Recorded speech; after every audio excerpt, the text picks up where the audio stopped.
Assalamualaikum warahmatullahi wabarakatuh. Perkenalkan, nama saya Asira Putri Diani dengan NIM 203220023. Saya dari kelas 4A, Prodi Pendidikan Bahasa dan Sastra Indonesia. Saya di sini untuk memenuhi tugas mata kuliah semantik. Terima kasih kepada Bapak Restu Widianto, MPD, yang sudah memberikan tugas ini. Baik, saya di sini akan menjelaskan terlebih dahulu apa itu semantik. Semantik adalah cabang linguistik yang mempelajari makna dalam bahasa. Ini mencangkup bagaimana kata, frasa, kalimat, dan teks yang menyampaikan makna serta bagaimana makna tersebut dipahami dan ditafsirkan oleh penutur dan pendengar. Semantik memiliki berbagai sub bidang dan konsep yang penting untuk dipahami. Pengertian semantik juga, semantik berasal dari kata Yunani, yaitu semantikos, yang berarti bermakna. Ini mencangkup studi tentang bagaimana makna dihasilkan, dipahami, dan diinterpretasikan dan dihubungkan dengan bahasa. Setelah mengetahui pengertian dari semantik, selanjutnya saya akan menjelaskan mengenai komponen semantik, yaitu makna leksikal. Makna leksikal atau leksikal semantik adalah cabang semantik yang mempelajari makna, kata, dan hubungan antara kata dalam bahasa. Ini mencangkup berbagai aspek yang membantu kita memahami bagaimana kata-kata membawa makna dan bagaimana makna-makna tersebut berkaitan satu sama lain. Yang dapat saya berikan penjelasan tentang makna semantik adalah komponen semantik, yaitu sinonim atau sinonimi, yang dapat diartikan sebagai sinonim adalah kata-kata yang memiliki makna yang sama atau sangat mirip. Misalnya dari kata bahagia dan kata senang adalah sinonim dari keduanya adalah mencangkup perasaan yang gembira. Yang kedua adalah antonim atau antonimi yang diartikan sebagai kata-kata yang memiliki makna berlawanan. Misalnya dari kata panas atau kata dingin adalah antonim karena keduanya menggambarkan kondisi tubuh yang berlawanan. Yang selanjutnya adalah hiponim dan hipernim atau hiponimi dan hipernimi yang diartikan sebagai hiponim adalah kata yang maknanya termasuk dalam kategori kata lain. Misalnya, kata mawar adalah hiponim dari kata bunga. Dan hipernim diartikan sebagai kata yang mencangkup kategori yang lebih luas. Misalnya, kata bunga adalah hipernim dari kata mawar, melati, dan anggrek.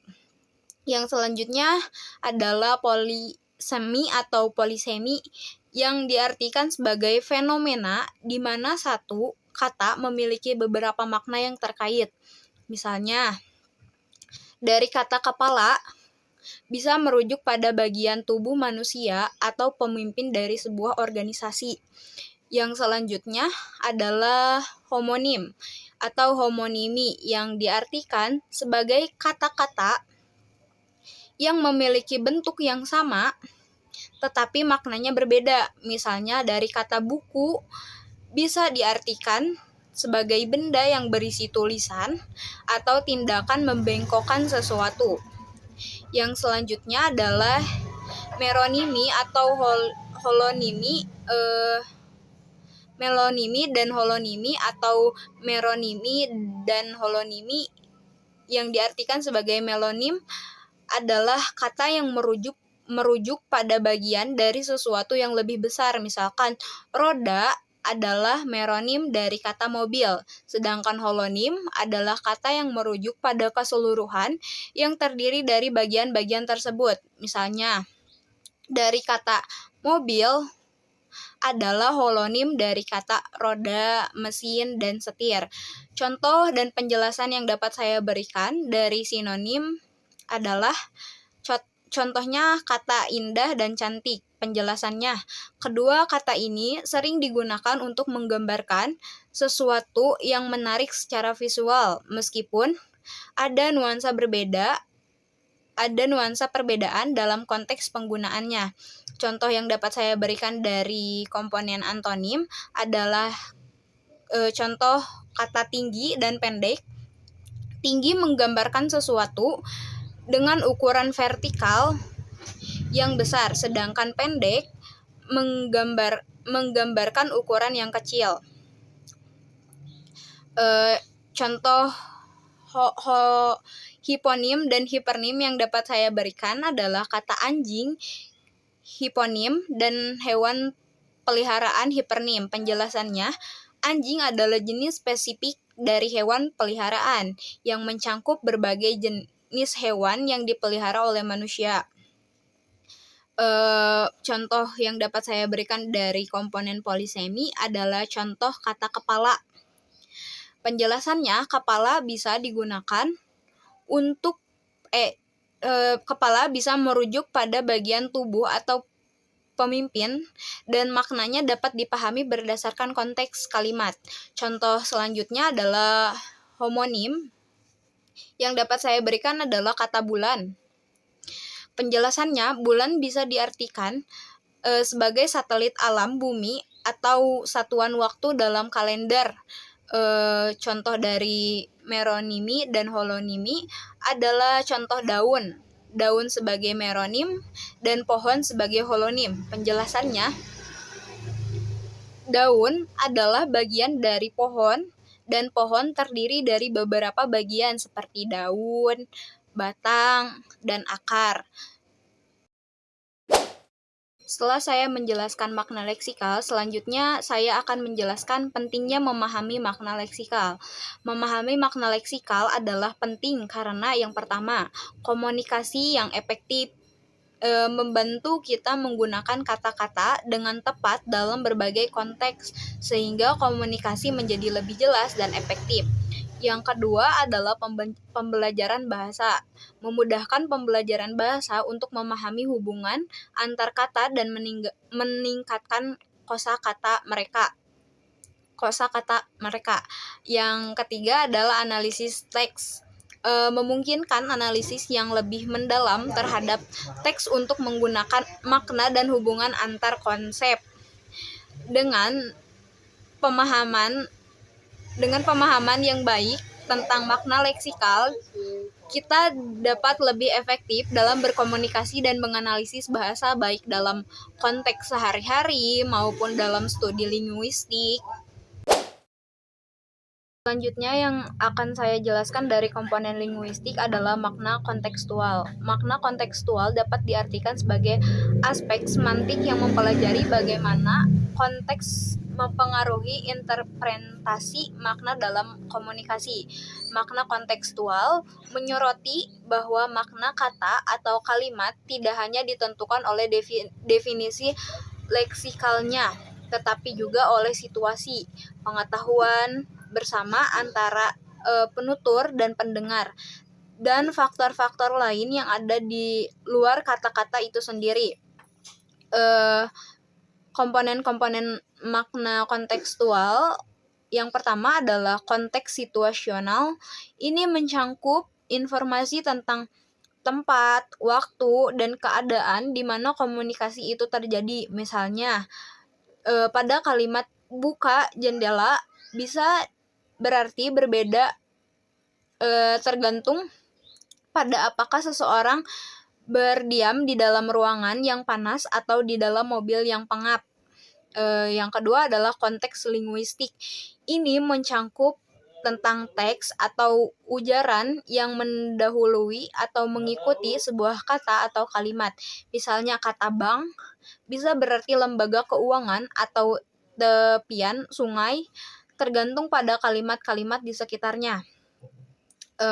Yang selanjutnya adalah pengetahuan bersama atau common ground. Ini mencangkup informasi dan asumsi yang sudah dimiliki oleh penutur atau pendengar. Misalnya dalam percakapan antara dua dokter, istilah medis kompleks bisa digunakan tanpa menjelaskan lebih lanjut karena keduanya memiliki pengetahuan yang sama. Yang selanjutnya adalah pragmatik. Ini mencangkup penggunaan implikatur presuposisi dan maksud penutur. Misalnya kalimat apakah kamu bisa menutup jendela? Seringkali tidak sekedar bertanya tentang kemampuan seseorang, tetapi juga merupakan permintaan untuk menutup jendela. Gitu. Contoh lain yang dapat saya berikan mengenai makna kontekstual, yang pertama adalah konteks situasional.